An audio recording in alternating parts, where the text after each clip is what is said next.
dweller of the dark. We are a channel honoring the yellowed and blackened bones of many prominent authors. We'll be digging up several obscure, strange, and forgotten authors who influenced many of the great horror, science fiction, and fantasy writers today.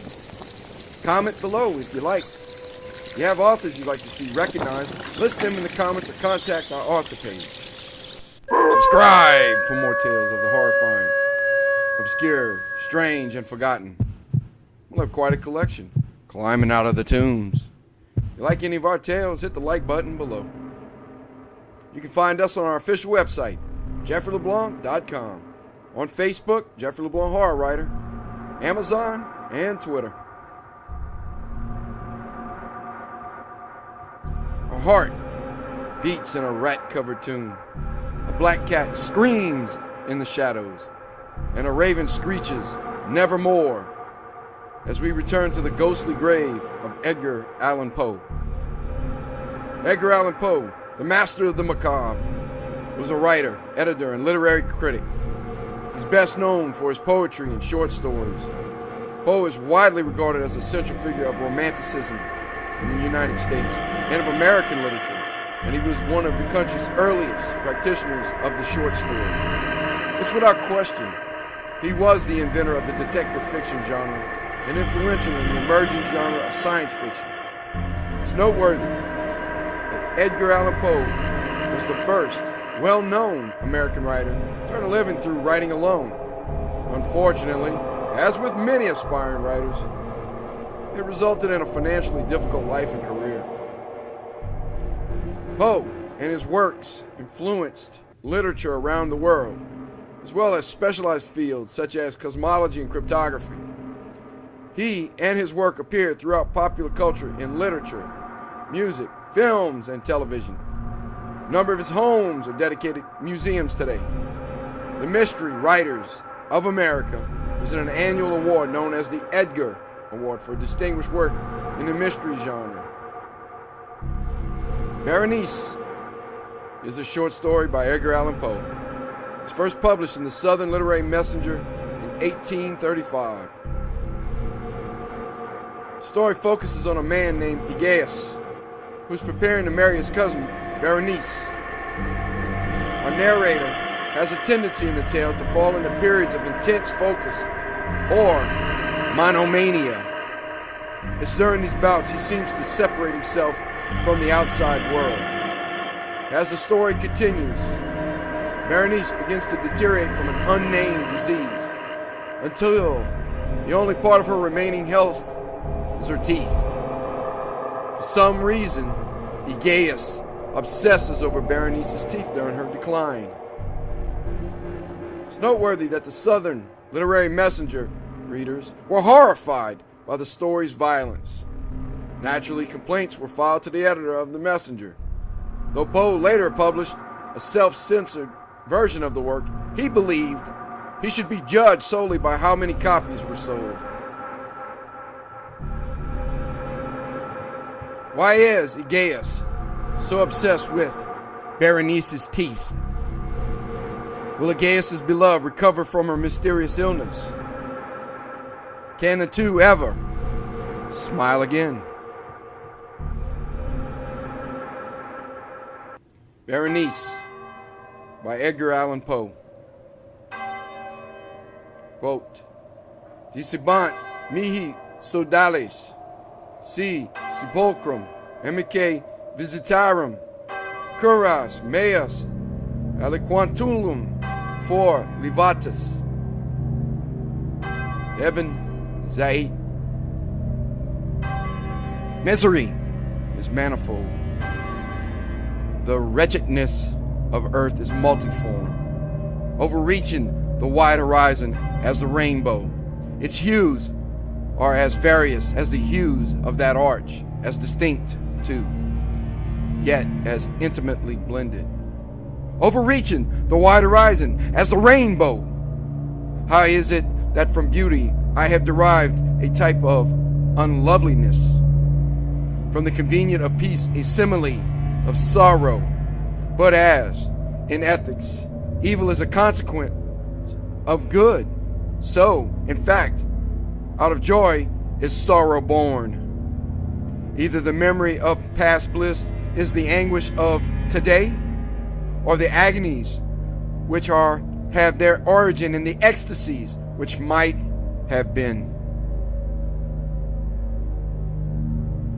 My baptismal name is Aegeus. That of my family I will not mention. Yet there are no towers in the land more time-honored than my gloomy gray hereditary halls.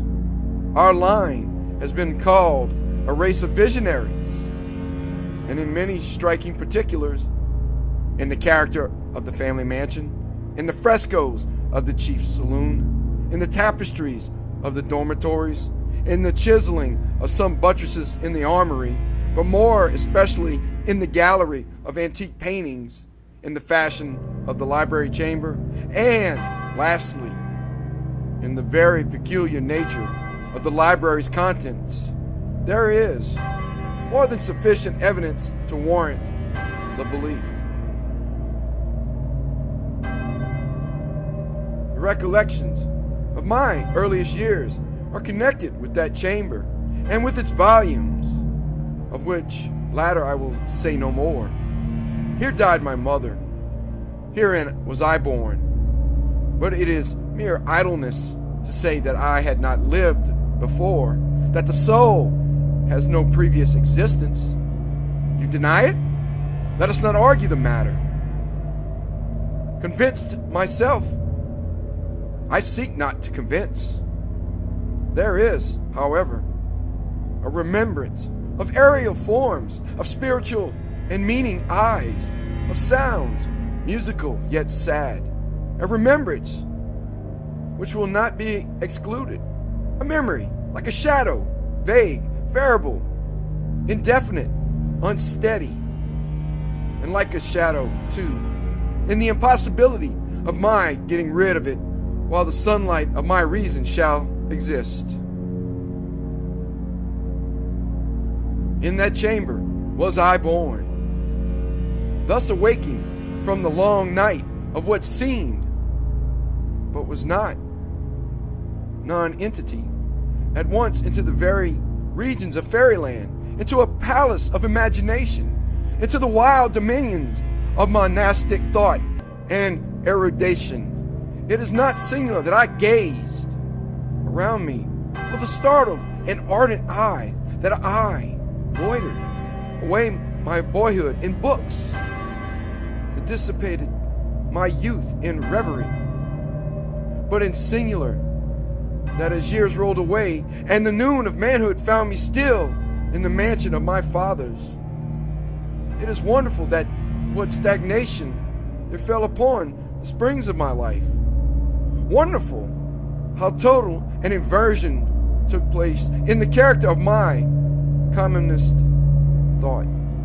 The realities of the world affected me as visions, and as visions only, while the wild ideas of the land of dreams became in turn not the material of my everyday existence, but in very deed that existence utterly and solely in itself.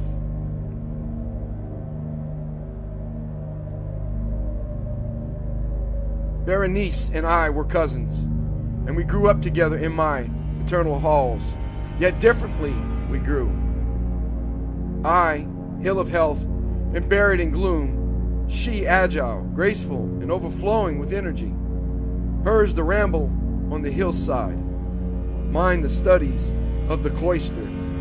I living within my own heart, an addicted body and soul to the most intense and painful meditation. She roaming carelessly through life with no thought of the shadows in her path or the silent flight of the raven-winged hours. Berenice! I call upon her name. Berenice! And from the gray ruins of memory, 1,000 tumultuous recollections are startled at the sound. Ah! Vividly is her image before me now, as in the early days of her lightheartedness and joy. Oh! Gorgeous yet fantastic beauty. Oh! Sylph amid the shrubberies of Arnheim. Oh! Naiad among its fountains, And then all is mystery and terror, and a tale which should not be told. Disease, a fatal disease, fell like the simoon upon her frame, and even while I gazed upon her, the spirit of change swept over her, pervading her mind, her habits, and her character, and in a manner the most subtle and terrible, disturbing even the identity of her person. Alas, the destroyer came and went, and the victim, where was she? I knew her not, or knew her no longer as Berenice. Among the numerous train of maladies superinduced by that fatal and primary one, which effected a revolution of so horrible a kind in the moral and physical being of my cousin, may be mentioned as the most distressing and obstinate in its nature, a species of epilepsy, not unfrequently terminating in trance itself. Trance very nearly resembling positive disillusion, and from which her manner of recovery was in most instances startlingly abrupt. In the meantime, my own disease, for I have been told that I should call it by no other appellation, my own disease then grew rapidly upon me, and assumed finally a monomaniac character of a novel and extraordinary form, hourly and momently gaining vigor, and at length obtaining over me the most incomprehensible ascendancy. This monomania, if I must so term it, consisted in a morbid irritability of those properties of the mind in a metaphysical science termed the attentive. It is more than probable that I am not understood, but I fear indeed that it is in no manner possible to convey to the mind of the merely general reader an adequate idea of that nervous intensity of interest with which, in my case, the powers of meditation, not to speak technically, busied and buried themselves in the contemplation of even the most ordinary objects of the universe. To muse for long, unwearied hours with my attention riveted to some frivolous device on the margin or in the topography of a book, to become absorbed for the better part of a summer's day in a quaint shadow falling aslant upon the tapestry or upon the door, to lose myself for an entire night in watching the steady flame of a lamp or the embers of a fire, to dream away whole days over the perfume of a flower, to repeat monotonously some common word until the sound, by dint of frequent repetition, ceased to convey any idea whatever to the mind, to lose all sense of motion or physical existence by means of absolute bodily quiescence, long and obstinately persevered in. Such were a few of the most common and least pernicious vagaries induced by a condition of the mental faculties not indeed altogether unparalleled, but certainly bidding defiance to anything like analysis or explanation. Yet, let me not be misapprehended. The undue, earnest, and morbid attention thus excited by objects in their own nature frivolous must not be confounded in character with that ruminating propensity common to all mankind, and more especially indulged in by persons of ardent imagination. It was not even, as might be at first supposed, an extreme condition or exaggeration of such propensity, but primarily and essentially distinct and different.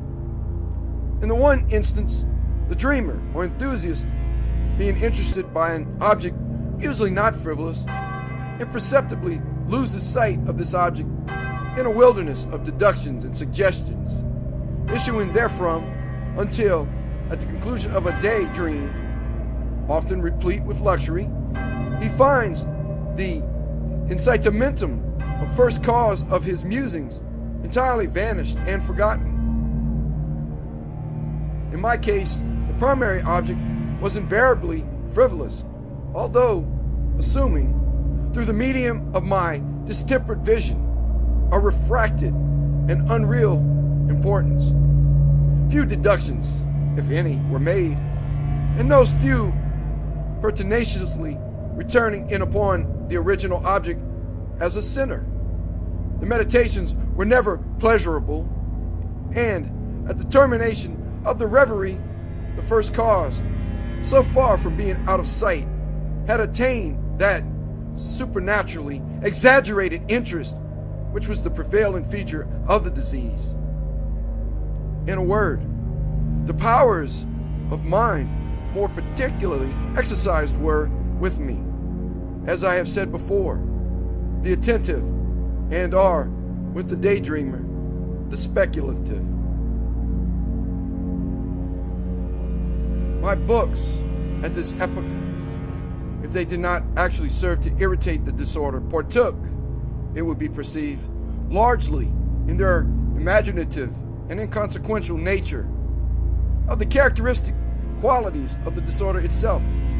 I will remember, among others, the treatise of the noble Italian Solus Secundus Curio, the Amplitudine Beati Regni Dei, St. Austin's great work, The City of God, and Tertullian, De Carne Christi, in which the paradoxical sentence, mortus est die filius, credible est quia ineptum est, et sepultus resurrecte certum est quia impossible est, occupied my undivided time for many weeks of laborious and fruitless investigation.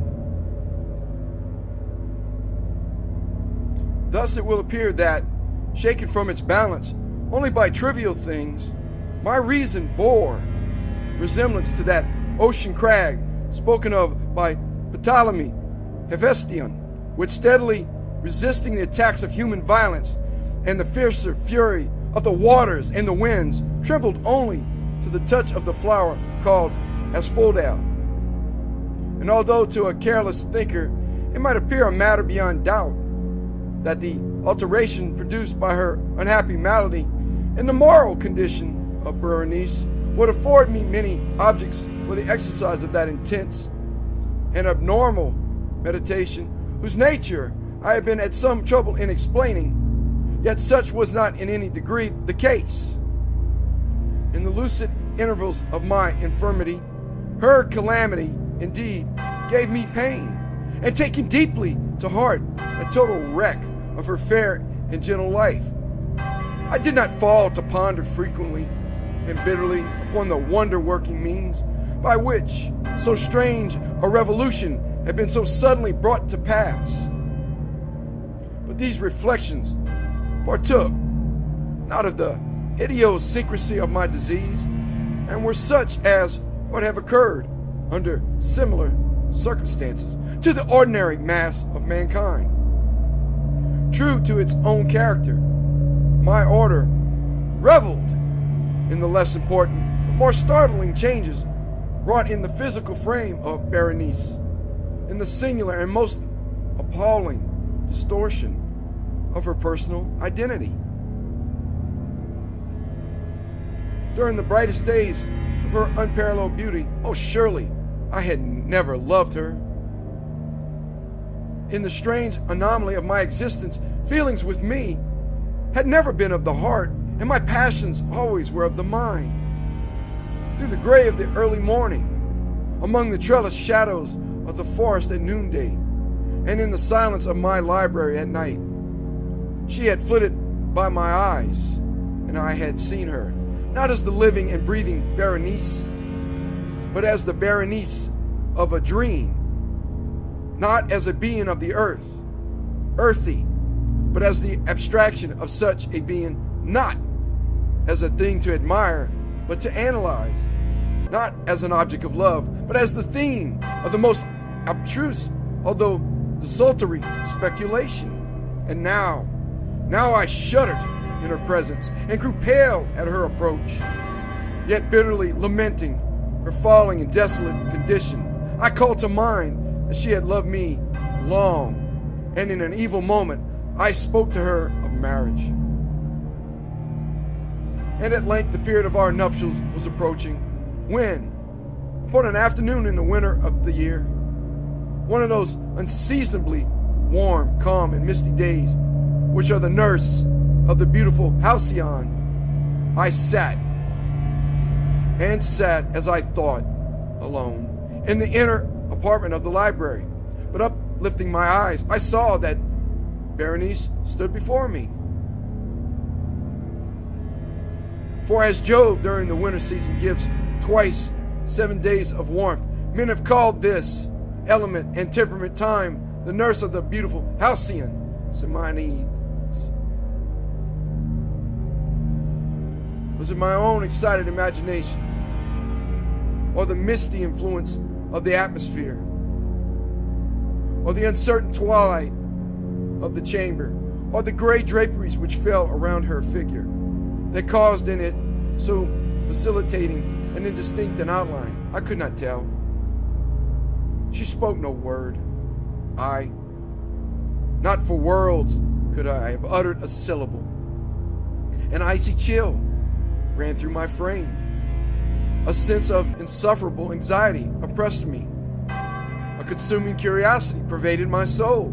And sinking back upon the chair, I remained for some time breathless and motionless, and my eyes riveted upon her person. Alas, its emaciation was excessive, and not one vestige of the former being lurked in any single line of the contour.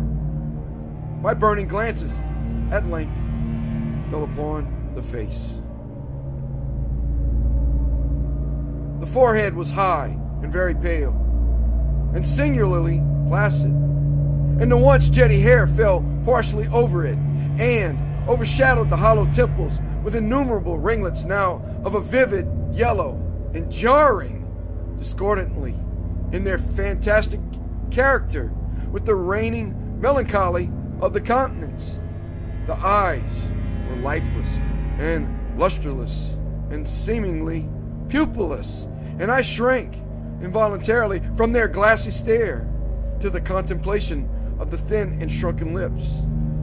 They parted, and in a smile of peculiar meaning, the teeth of the changed Berenice disclosed themselves slowly to my view. Would to God that I had never beheld them, or that, having done so, I had died. The shutting of a door disturbed me, and looking up, I found that my cousin had departed from the chamber, but from the disordered chamber of my brain had not, alas, departed and would not be driven away the white and ghastly spectrum of the teeth. Not a speck on their surface, not a shade on their enamel, not an indenture in their edges. But what that period of her smile had sufficed to brand in upon my memory. I saw them now even more unequivocally than I beheld them then. The teeth! The teeth! They were here and there and everywhere and visibly and palpably before me. Long, narrow, and excessively white, with the pale lips writhing about them as in the very moment of their first terrible development. Then came the full fury of my monomania, and I struggled in vain against its strange and irresistible influence. In the multiplied objects of the external world, I had no thoughts but for the teeth. For these I longed with a frenzied desire. All other matters and all different interests became absorbed in their single contemplation. They alone were present to the mental eye, and they, in their sole individuality, became the essence of my mental life. I held them in every light. I turned them in every attitude. I surveyed their characteristics. I dwelt upon their peculiarities. I pondered upon their conformation.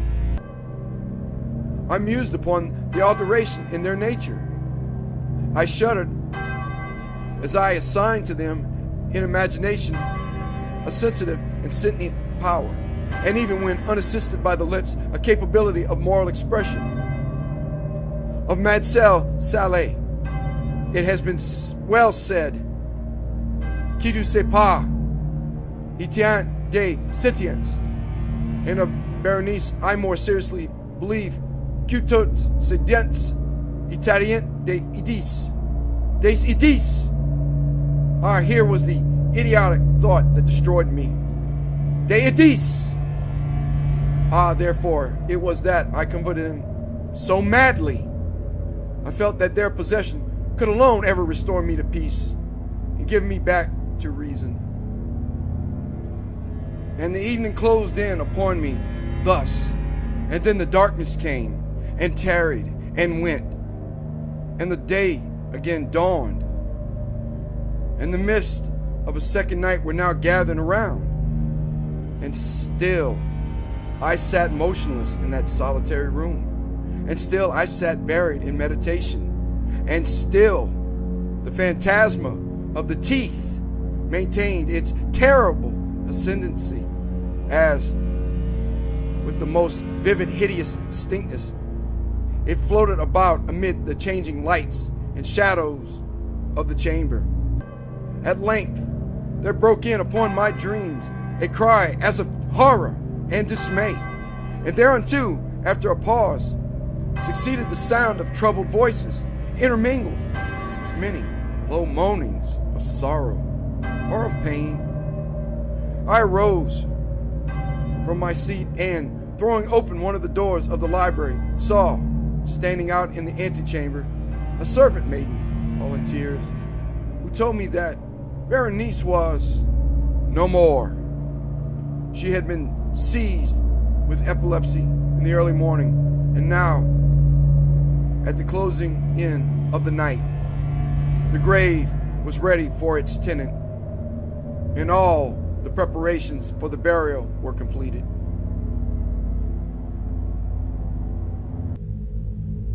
I found myself sitting in the library, and again sitting there alone. It seemed that I had newly awakened from a confused and exciting dream. I knew that it was now midnight, and I was well aware that since the setting of the sun, Berenice had been interred. But of that dreary period which intervened, I had no positive, at least no definite, comprehension. Yet its memory was replete with horror more horrible from being vague, and terror more terrible from ambiguity. It was a fearful page in the record of my existence, written all over with dim and hideous and unintelligible recollections. I strived to decipher them, but in vain, while ever and anon, like the spirit of a departed sound, the shrill and piercing shriek of a female voice seemed to be ringing in my ears. I had done a deed. What was it? I asked myself the question aloud, and the whispering echoes of the chamber answered me. What was it? On the table beside me burned a lamp, and near it lay a little box. It was no remarkable gadget. I'd seen it frequently before. Property of the family physician. How came it there on my table? Why did I shudder regarding it? These things were in no manner to be accounted for. My eyes at length dropped to the open pages of a book, and to a sentence underscored therein. The words were the singular but simple ones of the poet Edgar. Dissipant mihi sodales si pulcrum amicae visitarum curas meas Eliquantulum, 4. Levatus. Why then, as I perused them, did the hairs of my head erect themselves on end, and the blood of my body become congealed within my veins. There came a light tap at the library door, and pale as the tenant of a tomb, Emmanuel entered upon tiptoe. His looks were wild with terror, and he spoke to me in a voice tremulous, husky, and very low.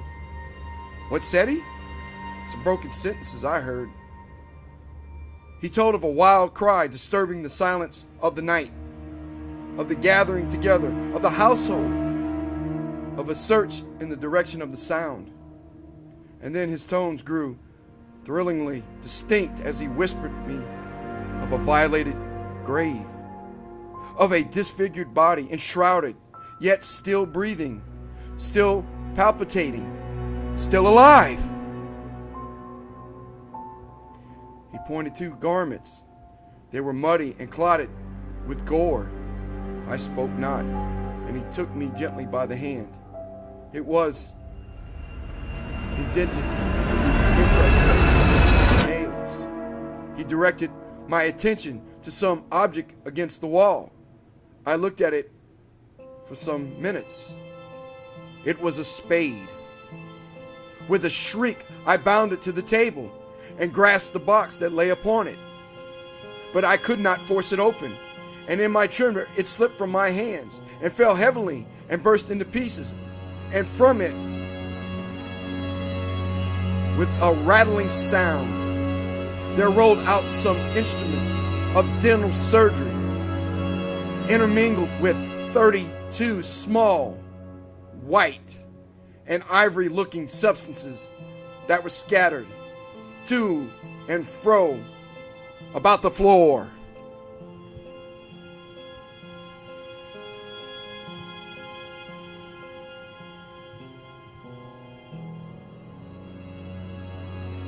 Thank you for listening. Have a good night.